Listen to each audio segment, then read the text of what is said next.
the work and to guide them. And yeah, please, someone from my group, if you would like to add something, please feel free. Thank you.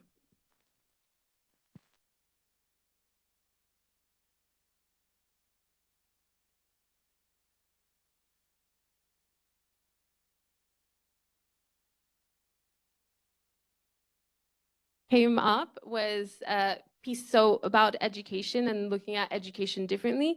And someone from the group also shared that they were looking at research from examples of education from across the world. One of them was peace education. So peace education is an education curriculum orientation program that, of course, is not a one-size-fits-all. It has to be contextualized and localized, but it represents two things. One, the idea of looking at education more than just subjects 1, 2, and 3, but really how can we create a well-rounded human with emotional skills, soft skills, critical thinking skills, research skills, so something that can really put forward in the needs of today. And then on the other hand, also help with social cohesion. So for example, in areas that are affected by conflict or areas of occupation, for example, Palestine, peace education programs can help build relations across these divisions, whether it's in terms of conflict prevention, so in areas where there are different diverse groups, or in, for sustainable peace. So in areas where peace has already been established, but it needs to be transformed to something sustainable. So looking into really what other education programs and curriculums are out there that can be used to revolutionize education. And peace education is one of those examples. It really approaches things differently, and it works on building. So for example, in the case of Cyprus, bringing Turkish and bringing them together and having a school and basically dismantling barriers.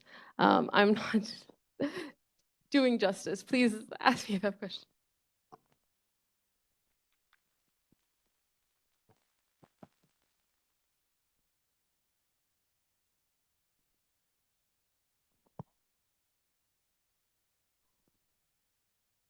Hello, my name is Fatouh Al-Ragam. I'm a program manager for energy efficiency technologies.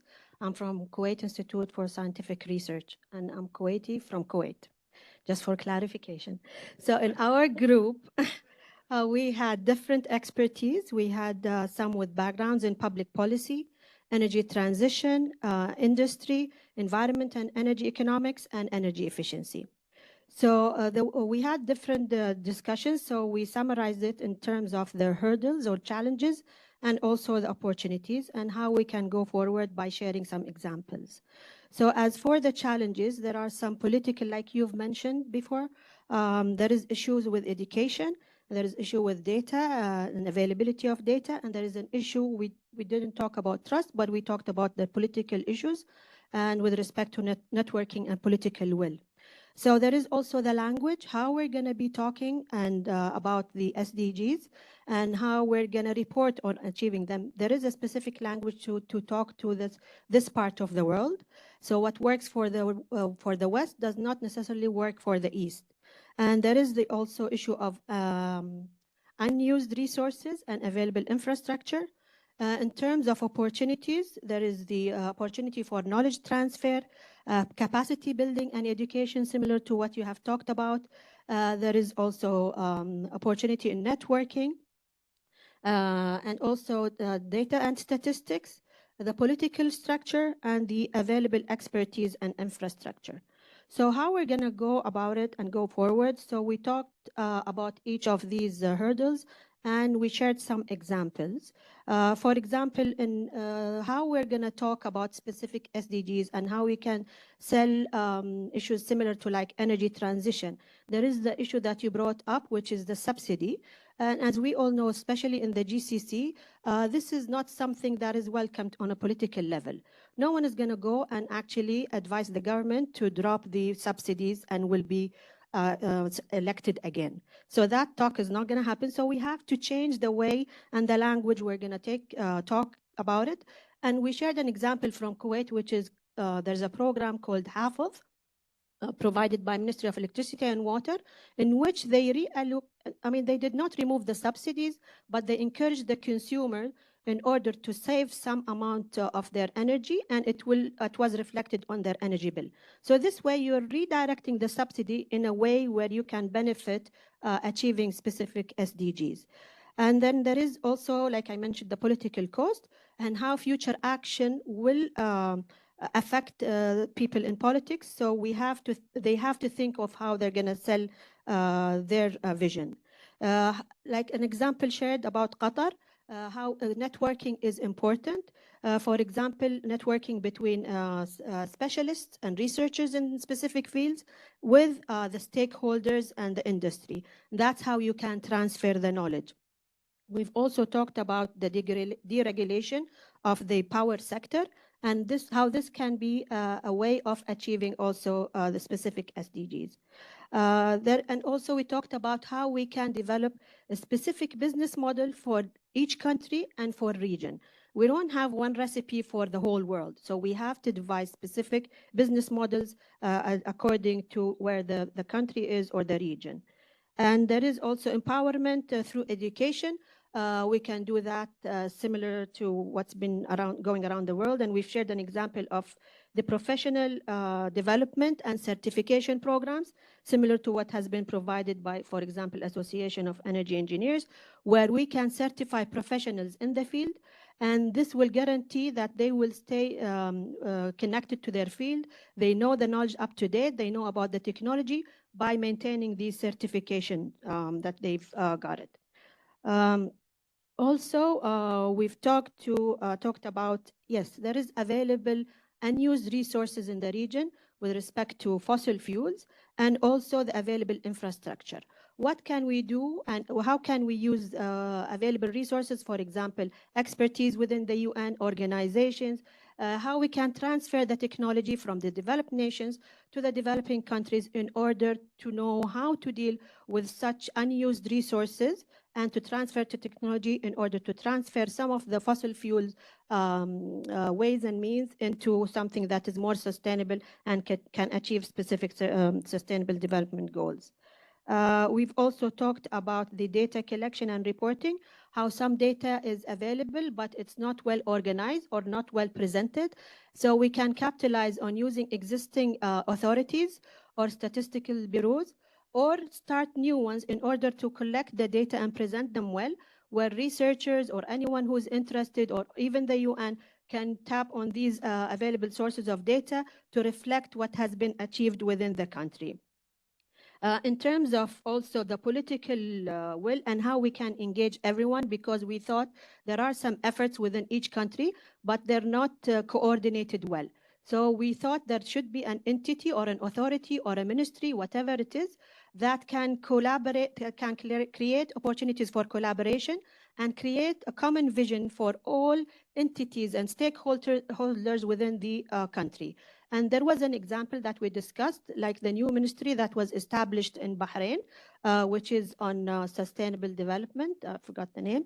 And then there is a similar entity, a ministry on climate change and environment available in the UAE. And I guess, yes, and about the business models, we've also talked that these business models need to be adaptive and dynamic. And I said like specific to the country and also to the region.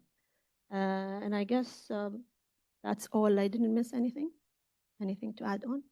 And by doing so, we've addressed many SDGs, including 5, 7, 11, 12, 13, and 17. Thank you.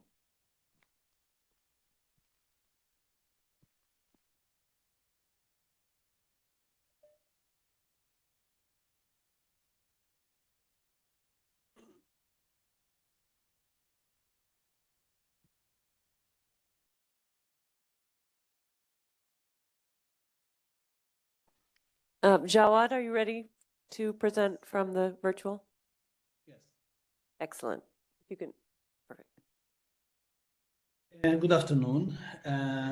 Thank you very much for the opportunity, and thank you very much for Raja, Ibrahim, and Rasha for the fruitful discussion. And I would comment on the previous two discussions, focusing on education.